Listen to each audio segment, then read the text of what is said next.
Hello students, in last lectures we have discussed about monosaccharides and disaccharides in details. Now in this lecture we are going to discuss about polysaccharides. Poly means many, saccharide means क्या होता है sugar unit. ये जो हमारा topic है ये carbohydrate chapter है जो ऑर्गेनिक केमिस्ट्री का BSc 5th semester and 12th point of view से काफी इम्पोर्टेंट है. तो हम ये देखेंगे कि जो पॉलीसैकेराइड है इसका मीनिंग क्या है. Poly means many, saccharide means sugar unit. Polysaccharides are those compounds which contains a large number of monosaccharide units. तो हम क्या लिखेंगे? Polysaccharides are carbohydrates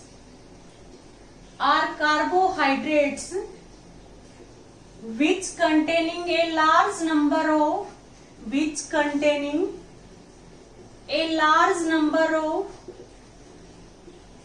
monosaccharide units.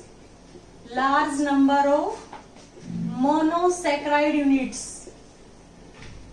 अब जो मोनोसैकेराइड यूनिट्स है वो 100 भी हो सकती है, 1000 भी हो सकती है और इससे ज्यादा भी हो सकती है.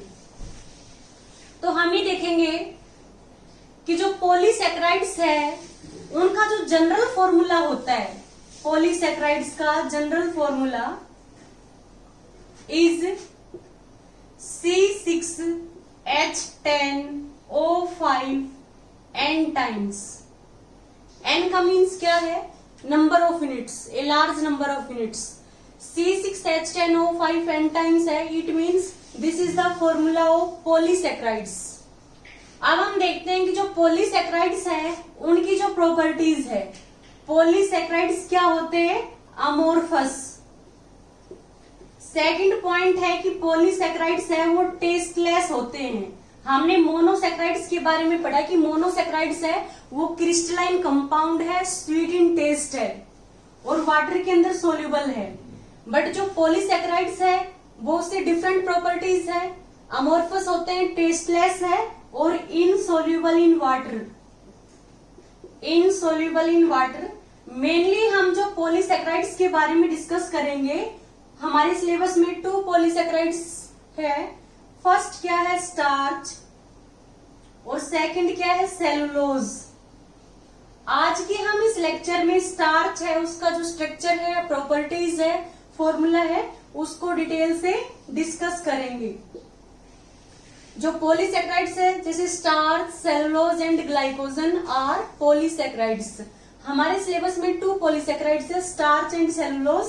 आज हम स्टार्च के बारे में डिस्कस करते हैं. तो जो स्टार्च है उसको हम क्या कहते हैं? Amylum. Starch is also known as amylum. और इसका जो जनरल फॉर्मूला है वो क्या होता है? C6H10O5 n times. सेम जो पॉलीसैकेराइड्स का फॉर्मूला है, क्योंकि starch is also a polysaccharides. हम सोर्स ऑफ स्टार्च देखें. हमारी जो डाइट है, ह्यूमन डाइट है, उसमें जो मेजर पार्ट है वो कार्बोहाइड्रेट्स का होता है. और कार्बोहाइड्रेट्स है मेजर अमाउंट में हमें कहां से मिलता है? स्टार्च से. अब जो स्टार्च है उसका सोर्स क्या है? स्टार्च पोटैटो में होता है, सेकंड मेज मक्का में, व्हीट में, गेहूं में और चावल में, राइस में. ये मेन सोर्स है स्टार्च के. स्टार्च मेनली मैक्सिमम अमाउंट में पोटैटो, मेज, व्हीट एंड राइस में मिलता है. अब हम देखेंगे कि जो स्टार्च है उसको हम अमाइलम कहते हैं. और जो स्टार्च है वो उसके 2 कंपोनेंट्स होते हैं. Starch have 2 components. फर्स्ट है अमाइलोज, सेकंड है अमाइलोपेक्टिन. हम ये देखते हैं कि जो अमाइलोज है ये क्या होता है? अमाइलोज है 20 20% स्टार्च है वो अमाइलोज की फॉर्म में होता है। 20% starch is present in the form of amylose. और अमाइलोपेक्टिन है ये 18% स्टार्च है वो अमाइलोपेक्टिन की फॉर्म में होता है। तो हम ये देखेंगे कि अमाइलोज और अमाइलोपेक्टिन में अमाइलोज है उसमें भी क्या है, अल्फा डी प्लस ग्लूकोज की यूनिट है होती है, और अमाइलोपेक्टिन में वही होती है। क्योंकि जब हम स्टार्च है C6H10O5 N टाइम्स है, यदि हम इसका हाइड्रोलिसिस करते हैं, पार्शियल हाइड्रोलिसिस करेंगे तो हमें क्या मिलेगा, माल्टोज C12H22O11 हमें माल्टोज मिलेगा। और फर्दर हम माल्टोज का हाइड्रोलिसिस करेंगे तो हमें क्या मिलेगा, ग्लूकोज यूनिट C6H10O6 हमें ग्लूकोज ऑक्टेन होगा। तो हम ये देखते हैं जो स्टार्च है उसकी जो मोनोमर यूनिट है वो क्या है, अल्फा डी ग्लूकोज। और हम कह सकते हैं कि अल्फा डी प्लस ग्लूकोज। तो जो अमाइलोज है या अमाइलोपेक्टिन है दोनों में क्या होती है, अल्फा डी प्लस ग्लूकोज की यूनिट होती है। अमाइलोज में जो alpha D plus glucose unit है उसमें 1 यूनिट का फर्स्ट कार्बन है वो सेकंड यूनिट है उसके 4th कार्बन के साथ ग्लाइकोसिडिक लिंकेज की फॉर्मेशन करेगा। तो जो अमाइलोज है ये स्ट्रेट चेन में होता है, स्ट्रेट चेन में। और जो अमाइलोपेक्टिन है ये हाईली ब्रांच स्ट्रक्चर है, हाईली ब्रांच स्ट्रक्चर, इसमें ब्रांचिंग भी होती है अमाइलोपेक्टिन में। नेक्स्ट है जो अमाइलोज है उसमें क्या होता है, 1 alpha D plus glucose unit is linked with, हम ये भी कह सकते हैं C1 of 1 alpha D plus glucose unit is linked to C4 of another alpha D plus glucose by the help of alpha glucosidic linkage. और इसमें क्या होता है, जो ये इस तरह की स्ट्रेट चेन होती है वो 30 to 40 यूनिट्स है, स्मॉल स्ट्रेट चेन कंपाउंड्स है। और जो ये यूनिट्स है, ये जो स्मॉल यूनिट्स होती है ये एक दूसरे से, जो फर्स्ट हमारी यूनिट है जो फर्स्ट चेन है उसका C1 है, वो जो सेकंड चेन है उसके C6 कार्बन के साथ अल्फा ग्लूकोसिडिक लिंकेज की फॉर्मेशन और करेगा। इससे क्या होगा, ब्रांच स्ट्रक्चर बनेगा। नेक्स्ट इंपॉर्टेंट पॉइंट है कि अमाइलोज है वो स्ट्रेट चेन कंपाउंड है। तो उसमें क्या होता है, अमाइलोज में स्ट्रेट चेन है जो काफी alpha D plus glucose unit है वो स्ट्रेट चेन में और वो क्वाइल की फॉर्म में है। तो जब अमाइलोज है यदि हम इसमें आयोडीन डालते हैं तो ये ब्लू कलर शोज करेगा। जब हमें पता है कि स्टार्च है वो आयोडीन के साथ हमारा क्या है, ब्लू कलर या ब्लू या पर्पल कलर शोज करता है। तो जो अमाइलोज है यदि हम आयोडीन ऐड करेंगे तो ये ब्लू कलर की फॉर्मेशन होगी। It indicate the presence of starch. यदि अमाइलोपेक्टिन है उसमें हम आयोडीन ऐड करते हैं तो red to purple colour appear होगा। This is due to the amylopectin, presence of amylopectin. अब हम अमाइलोज एंड अमाइलोपेक्टिन है उसके स्ट्रक्चर को डिस्कस करते हैं। Amylose and amylopectin. अमाइलोज में क्या होता है, alpha D plus glucose unit है। जैसे alpha D plus glucose unit में क्या होगा, हम ग्लूकोपाइरेनोज स्ट्रक्चर बना रहे हैं। तो अल्फा के केस में फर्स्ट कार्बन पे OH राइट हैंड साइड होता है और राइट हैंड साइड है तो वो नीचे की तरफ आएगा। H क्या होगा, अपर साइड। सेकंड कार्बन के साथ भी OH राइट हैंड साइड होता है, वो नीचे की तरफ आएगा, H क्या है अपर साइड। थर्ड कार्बन के साथ OH क्या होता है लेफ्ट हैंड साइड है, तो वो अपर साइड आएगा। फोर्थ कार्बन के साथ OH राइट हैंड साइड है, तो वो लोअर साइड आएगा। और फिफ्थ कार्बन के साथ क्या होता है CH2 OH और H, ये अल्फा D प्लस ग्लूकोज है, क्योंकि फर्स्ट कार्बन पे OH राइट हैंड साइड है, तभी वो क्या है लोअर साइड है। ऐसे ही जो सेकंड यूनिट है अल्फा D प्लस ग्लूकोज की, उसमें भी स्ट्रक्चर यही होगा। फर्स्ट कार्बन के साथ OH नीचे की साइड है, H अपर साइड है। सेकंड के साथ भी OH क्या है लोअर साइड है, क्योंकि सेकंड के साथ भी OH राइट हैंड साइड होता है। थर्ड के साथ OH क्या है अपर साइड है। फोर्थ के साथ क्या है OH लोअर साइड है। और फिफ्थ के साथ क्या है CH2 OH और H।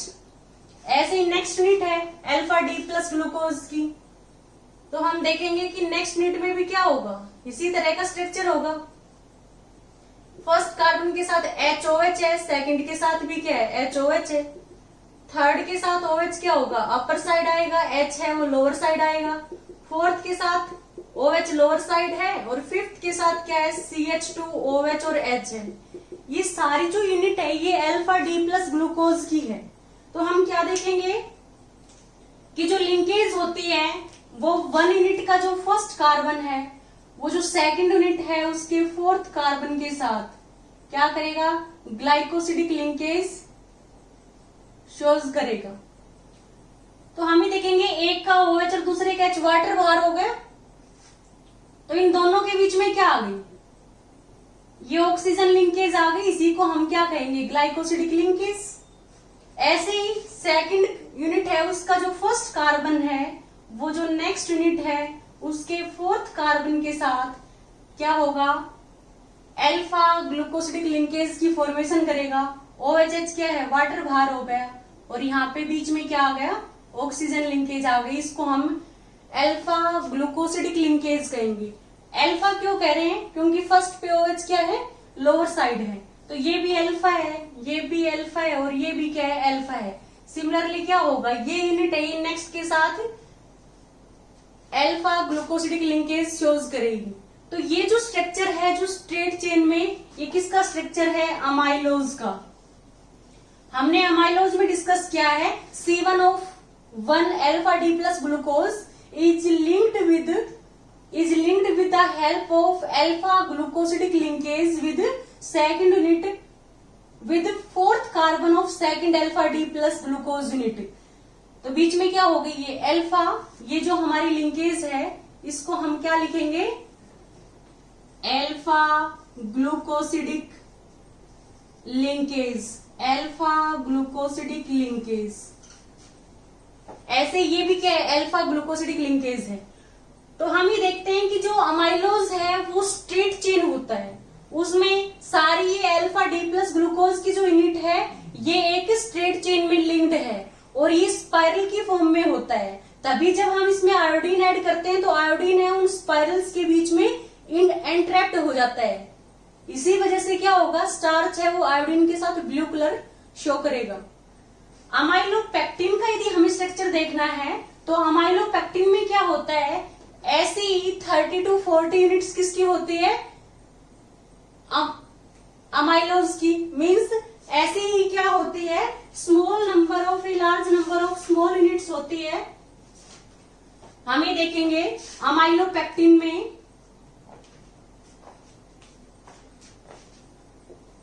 अमाइलोपेक्टिन it contains हम 20 to 25 small unit of amylose which linked with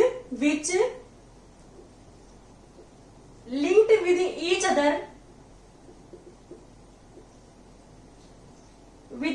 other in such a way that C1 of one small unit is linked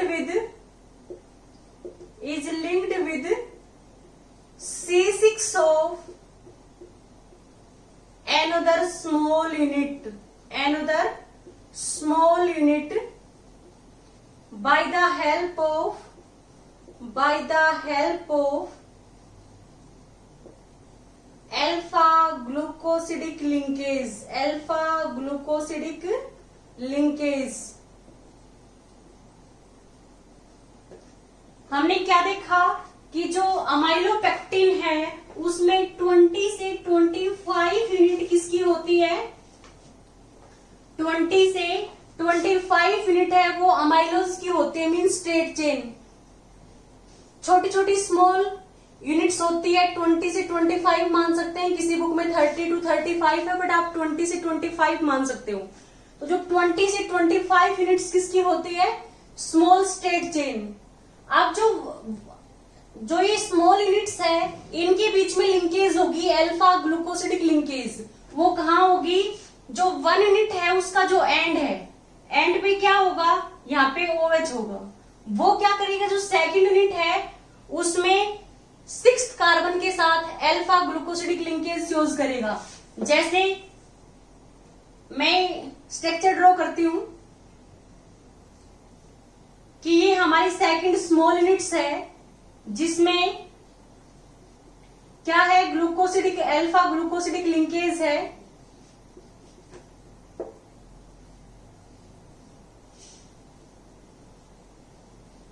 तो इसमें क्या है, इस कार्बन के साथ HOH है, थर्ड के साथ OHH है, फोर्थ के साथ HOH है, फिफ्थ के साथ क्या है, CH2OH और H है। ऐसे इधर और सारी यूनिट होगी तो इसको हम ऐसे दिखा सकते हैं। इसके साथ भी क्या है, यहाँ पे H है और ये क्या हो गया, ग्लाइकोसिडिक लिंकेज हो गई सेकेंड यूनिट के साथ। तो हम ये देखेंगे यहाँ पे भी एक और यूनिट है, इसके साथ भी क्या है, H है और ये ऑक्सीजन ये आगे फर्दर फॉर्मेशन करेगी लॉन्ग चेन का। और यहाँ पे HOH हो गया, ये OHH ये ग्लाइकोसिडिक लिंकेज की फॉर्मेशन कर रहा है। और यहाँ पे क्या है, CH2OH और H। तो हम ये देख रहे हैं कि इसमें क्या है, अल्फा D प्लस ग्लूकोज की यूनिट है जिनके बीच में ग्लाइकोसिडिक लिंकेज है। हम ये देख रहे हैं 1 स्मॉल यूनिट ये है जिसमें अल्फा D ग्लूकोज यूनिट है वो स्ट्रेट चेन में लिंक्ड है। ऐसे एक सेकंड यूनिट है। तो हम क्या देखेंगे, जो first alpha D plus glucose की जो चेन है उसमें फर्स्ट कार्बन का जो OH है वो ये जो 6th कार्बन है, जो सेकंड चेन है उसमें जो यूनिट है उसका जो 6th कार्बन है उसके साथ ग्लूकोसिडिक लिंकेज की फॉर्मेशन करेगा। तो यहां से क्या हो गया, OHH वाटर बाहर हो गया। तो यहाँ पे कौन सी लिंकेज आ गई, इसको मैं कैसे दिखा सकती हूँ, यहाँ पे ऑक्सीजन है, इसको मैं ऐसे ऑक्सीजन, और ये क्या आ गया, CH2 के बीच में लिंकेज आ गई। ये CH2OH था और यहाँ पे क्या था, OH था। हमने सपोज किया इसका H और इसका OH वाटर बाहर हो गया, तो CH2 और O के बीच में क्या होगी, लिंकेज होगी, जिसको हम अल्फा ग्लूकोसिडिक लिंकेज कहेंगे। ऐसे ही क्या होगा, यहाँ पे जो एंड है वो नेक्स्ट चेन है उसके 6 कार्बन के साथ, तो यहाँ पे वाटर बाहर हो जाएगा, तो यहाँ पे ब्रांचिंग हो जाएगी। तो क्या होता है, अमाइलोपेक्टिन है वो हाईली ब्रांच स्ट्रक्चर होता है। उसमें क्या होता है, 1 जो स्मॉल यूनिट है जिसमें अल्फा D प्लस ग्लूकोज है, जिसमें 1 यूनिट का जो फर्स्ट कार्बन है वो सेकंड यूनिट के 4th कार्बन के साथ अल्फा ग्लूकोसिडिक लिंकेज की फॉर्मेशन कर रहा है, वो स्मॉल यूनिट है। उसका जो एंड वाला कार्बन है उसमें हम क्या देखेंगे, फर्स्ट कार्बन पे HOH है। वो जो सेकंड यूनिट है उसमें जो small alpha D plus glucose unit है उसके 6th कार्बन के साथ अल्फा ग्लूकोसिडिक लिंकेज की फॉर्मेशन करेगा। इसका OH और इसका H वाटर बाहर हो गए, या हम ये कह सकते हैं इसका H और इसका OH वाटर बाहर हो गया और बीच में क्या आ गई, ग्लूकोसिडिक लिंकेज आ गई। तो ये किसका स्ट्रक्चर हो गया, स्ट्रक्चर ऑफ अमाइलोपेक्टिन। ये है स्ट्रक्चर ऑफ अमाइलोपेक्टिन। हमने डिस्कस किया है कि स्टार्च है वो मेनली स्टार्च है वो उसके 2 कंपोनेंट्स होते हैं। It contains 2 components, first is amylose, second is amylopectin. Amylose है वो स्ट्रेट चेन स्ट्रक्चर है और जो अमाइलोपेक्टिन है वो हाईली ब्रांच स्ट्रक्चर है। लिंकेज हमने डिस्कस की है। जो अमाइलोज होता है उसमें ओनली स्ट्रेट चेन होती है जो क्वाइल्ड फॉर्म में होती है, और जो एक क्वाइल्ड फॉर्म है ये कॉम्पैक्ट इसको अरेंजमेंट देगी, कॉम्पैक्ट अपीयरेंस देती है स्टार्च को। और जो अमाइलोपेक्टिन है उसमें 1 यूनिट है, वो सेकेंड यूनिट का जो 6th कार्बन है और 1 यूनिट के जो एंड पे 1st कार्बन है उनके बीच में अल्फा ग्लूकोसिडिक लिंकेज है। ऐसे ही क्या होगा, नेक्स्ट के साथ ये अल्फा ग्लूकोसिडिक लिंकेज होगी तो उससे हाईली ब्रांच स्ट्रक्चर बनेगा। ये अमाइलोपेक्टिन का स्ट्रक्चर है। हमने देखा कि जो स्टार्च है उसको अमाइलम भी कहते हैं। उसका जनरल फॉर्मूला क्या होता है, C6H10O5 N टाइम्स। और जब इसका हम हाइड्रोलिसिस करेंगे तो पहले ये किस में कन्वर्ट होगा, डेक्स्ट्रीन में। पहले यदि हम इसका हाइड्रोलिसिस करेंगे तो ये डेक्स्ट्रीन में कन्वर्ट होगा। डेक्स्ट्रीन क्या है, एक पॉलीमर है जिसका मोलिकुलर मास क्या होता है, कम होता है as compare to starch. Further hydrolyse करेंगे तो ये प्लस माल्टोज में कन्वर्ट होगा, और देन फर्दर हाइड्रोलाइज करेंगे तो ये सिंपलेस्ट किस में कन्वर्ट होगा, अल्फा डी प्लस ग्लूकोज में। तो जो अल्फा डी प्लस ग्लूकोज है वो क्या है, मोनोमर यूनिट है किसकी, कार्बोहाइड्रेट्स की। पॉलीसेकेराइड्स है जो अमाइलम है जो स्टार्च है उसकी मोनोमर यूनिट क्या हो गई, alpha D plus glucose. Starch है वो आयोडीन के साथ ब्लू कलर शो करता है। ये जो स्टार्च आयोडीन टेस्ट है ये कार्बोहाइड्रेट की प्रेजेंस का पता लगाने के लिए है कि कार्बोहाइड्रेट्स है वो क्या होते हैं। मेनली जो स्टार्च है वो आयोडीन के साथ ब्लू कलर शो करेगा। ओके स्टूडेंट्स, हमने इस लेक्चर में डिटेल से पॉलीसेकेराइड्स दैट इज स्टार्च और इसकी स्ट्रक्चर और इसकी प्रॉपर्टीज के बारे में डिस्कस किया है। यदि आपको इस लेक्चर में कहीं कोई डाउट हो तो प्लीज आप हमें कमेंट करें। Okay, thank you students.